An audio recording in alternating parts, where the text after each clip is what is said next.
Hello friends, நம்ம favourite சீரியலில் அடுத்து என்ன சுவாரஸ்யமாக நடக்குதுன்னு பார்க்குறீங்க. நம்ம விஜய் இருந்துக்கிட்டு ரொம்பவே மனசு உடைஞ்சு போயிட்டாரு. ஏன்னா இத்தனை நாள் நம்ம வாழ்க்கையில் எத்தனையோ பேர் நம்மளை கடந்து போயிட்டாங்க, எத்தனையோ பேர் நமக்கு துரோகம் பண்ணிட்டாங்க. என்னென்ன பண்ணாலும் அவங்க இருந்துக்கிட்டு அதை பற்றியெல்லாம் கவலையே படலை. ஏன்னா நமக்கான உண்மையான மனசு இருக்கிற 2 பேர் நம்ம கூட இருக்காங்க. ஒன்று நம்ம மல்லி, இன்னொன்று நம்ம வெண்பா. இவங்க 2 பேர் இருக்காங்கன்ற அந்த தைரியத்தில் இவர் ரொம்பவே சந்தோஷமாக இருந்தார். ஆனால் அந்த சந்தோஷத்துக்கு களங்கம் வர்ற மாதிரி ஒரு வேலையை பண்ணிட்டாங்க. அப்படி என்ன வேலையை பார்த்தாங்கன்னு பார்த்தீங்கன்னா, டைவர்ஸ் நோட்டீஸை கொடுத்துட்டு அவங்க பாட்டு வீட்டை விட்டு கிளம்பிட்டாங்க.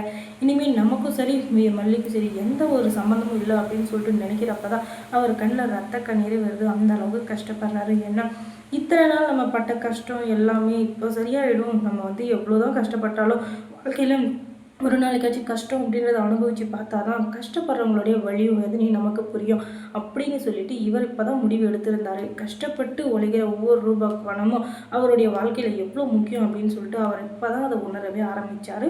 அதுக்குள்ளே பார்த்தீங்கன்னா இவ்வளோ பெரிய பிரச்சனை. சரி, இதெல்லாம் இருக்கட்டும் இன்னொரு பக்கம் அப்படின்னு சொல்லிட்டு பார்த்தா, இன்னொரு பக்கம் இந்த மல்லி இருந்துக்கிட்டு நான் வேலைக்கு தான் போய் சம்பாதிப்பேன், நான் யாருடைய கையும் எதிர்பார்க்க மாட்டேன் அப்படின்னு சொல்லிட்டு அவங்க ஒரு சின்ன கம்பெனியில் சமையல் செய்கிற வேலைக்கு போயிட்டுருக்காங்க.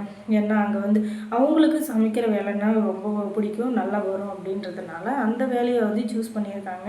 சரி, அவங்க என்னென்ன பண்ண போகிறாங்க அப்படின்னு சொல்லிட்டு பார்த்தா, இந்த விஜய் இருக்காரு இல்லையா, அவர் இருந்துக்கிட்டு எந்தெந்த பக்கமும் தேடி பார்க்குறாரு. மல்லி எங்கே போயிருப்பான்னு சொல்லிட்டு. ஆனால் அவங்க இப்போதைக்கு அவங்க கண்ணில் படுற மாதிரி இல்லை. அதனால் இவர் அந்த பக்கம் இந்த பக்கம் தேடிட்டே இருக்காரு.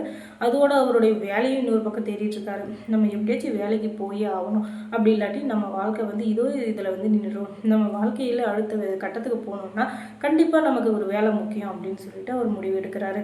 அது மூலிமா இப்போ அவர் என்ன பண்ணுறாருன்னா, ஒரு கம்பெனிக்கு வேலைக்கு போகிறாரு. அங்கே கேன்டீனில் மீட் பண்ணலாம் அப்படின்னு சொல்லிட்டு அந்த ஜிஎம் சொல்கிறாரு. அதனால் சரிங்க அப்படின்னு சொல்லிட்டு அவங்க வெயிட் பண்ணுறாரு. அதுக்கப்புறம் பார்த்தீங்கன்னா ஜிஎம் அங்கே வந்துட்டுருக்காரு. இவங்க மல்லியை பார்த்துட்டாங்க. ஜிஎம் வர்றதை கூட கவனிக்காத இவர் இருந்துக்கிட்டு மல்லிகிட்ட பேசுறதுக்காக போகிறாரு. எதுக்காக அப்படின்னு சொல்லிட்டு பார்த்தீங்கன்னா, மல்லியை சமாதானப்படுத்தி வீட்டுக்கு கூட்டு போகணும் அப்படின்றதுக்காக. ஆனால் அங்கே மல்லி எல்லாருமே நீக்கி வச்சு அசிங்கப்படுத்திடுறாங்க.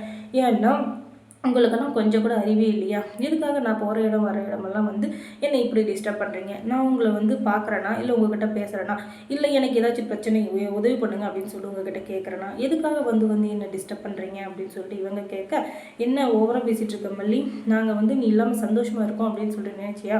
அதுதான் இல்லை, நாங்களும் இங்கே கஷ்டப்பட்டுட்டு தான் இருக்கோம். ஒவ்வொரு நாளும் ஒவ்வொரு நிமிஷமும் மல்லி எங்கே அப்படின்னு சொல்லிட்டு வெண்பா கேட்டுக்கிட்டே இருக்கா. அவளுக்கு நான் என்ன பதில் சொல்லு.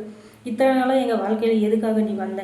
இப்படி அழ வச்சுட்டு போகிறதுக்கு தானா? நாங்கள் உனக்கு என்ன குறை வச்சோம்? நாங்கள் எங்கள் வேலை விட்டு இருந்தோம். எங்கள் வாழ்க்கையில் நீயா எங்களுக்கு ஒளி வீசுகிற மாதிரி கண்ணில் பட்ட. திடீர்னு அந்த ஒளி ஒரு நாள் மறைஞ்சு போச்சுன்னா அதுக்கு என்ன பண்ண முடியும்? இப்போ நாங்கள் தான் கஷ்டப்பட்டுருக்கோம். உனக்கு என்ன, நீ பாட்டுக்கு சந்தோஷமாக வந்துட்டு நாங்கள் தான் எங்கள் வாழ்க்கையை எப்படி கொண்டு போகிறதுன்னு தெரியாமல் கஷ்டப்பட்டுருக்கோம். எங்களை நீ முதல்ல பார்க்காம இருந்தீங்கன்னா கூட எனக்கு சந்தோஷம். எத்தனையோ பொண்ணுங்க வந்தாங்க அம்மாவை நடிக்கிறதுக்கு, அந்த யாரையுமே பிடிக்கல. ஏன் ரஞ்சிதா நிஷாவே இருக்காங்களே, அவங்கள கூட பிடிக்கல. ஆனால் உன்னதான் அவளுக்கு உயிரை மேலே உயிரை வச்சு பிடிச்சிருக்கு.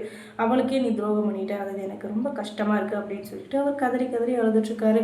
நீங்கள் என்ன சொன்னாலும் என் மனசு மாற போகிறதில்ல, உங்களுக்கும் எனக்கு எந்த சம்மந்தமும் நான் சொல்லிட்டேன்ல, இதுக்கு மேலே தயவு செஞ்சு என்னை டிஸ்டர்ப் பண்ணாதீங்க, என்னை விட்டுருங்க அப்படின்னு சொல்லிட்டு அவங்க கிளம்பிடுறாங்க. இதுக்கு மேலே நான் வேலை செய்கிற இடத்துல என்னை டிஸ்டர்ப் பண்ணிங்கன்னா அதுக்கப்புறம் நல்லா இருக்காது, என் வேலையும் போயிடும். அதுக்கப்புறம் நான் 5க்கு 10 ரூபா உங்ககிட்ட தான் நிற்கணுமா? அந்த நிலைமை என்றைக்கும் எனக்கு வரக்கூடாது, வரவும் விட மாட்டேன் அப்படின்னு சொல்லிட்டு அவங்க போயிடுறாங்க. அதையே நினச்சிக்கிட்டு வேலைக்கு ஜிஎம்ஐ பார்க்கறதுக்கு போகிறாரு. அதை கூட விட்டுட்டு இவர் பாட்டுக்கு நடந்து வந்துடுறாரு. வழியில் கார் வருதா, பைக் வருதா, பஸ் வருதா, எதுவுமே தெரியல. அந்த அளவுக்கு ஒரு மூளையே இல்லாத மாதிரி ஒரு அமைதியாக வந்துட்டுருக்காரு. இந்த பக்கம் அந்த பக்கம் என்ன இருக்குன்னு தெரியாமல். அதுக்கப்புறமா என்ன பண்ணுறாருன்னா, நேராக வீட்டுக்கு வந்தவர் கதறி கதறி வந்துட்டுருக்காரு.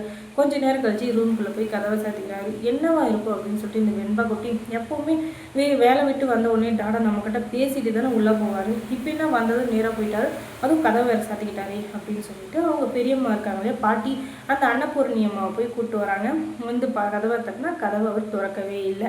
அதனால் கதவை டமல் டிமில் அடிச்சு பார்க்குறாங்க, அப்போவும் திறக்கலை. அதுக்கப்புறமா இவங்க அந்த பக்கமாக போய் ஜன்னல் வழியை திறந்து பார்த்தா அவர் தற்கொலை பண்ணிக்கிறதுக்கு கயிறை போட்டுட்டு அமைதியாக நின்றுட்டுருக்காரு.